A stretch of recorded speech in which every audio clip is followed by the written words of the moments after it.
Guys আজকে আমাদের বাড়িতে কে ড্রামা স্টাইলেতে ভাত হয়েছে। যারা যারা ওয়েন লাইফ গিভস ইউ ট্যানজারিনস দেখেছো তারা জানো আমি কিসের কথা বলছি। একটুখানি দেবে? এই তো একটুখানি তো কী কী হয়েছে আজকে? এই তো মটর রাইস। জীবনের ফার্স্ট চেষ্টা করলাম। আমি নন বেঙ্গলিদের দেখেছি, আমার মেয়ে বললো, বোন বললো, আমি কোনোদিন শুনিনি, কিন্তু আমি দেখেছি। আর আছে শো স্টপার আজকে। বলো তাই?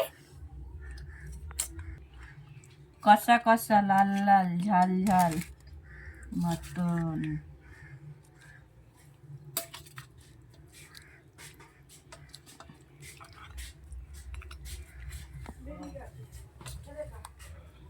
নন্দি পিস একটা মটনটা আমি এনেছি, মানে দেখে খুব সুন্দর লাগছে। এখন খেতে কেমন হবে সেটাই ব্যাপার। তো যাই হোক, যেমনই হোক, কেমন হয়েছে ওটা? হেভি খেতে দে। ঝাল হয়েছে।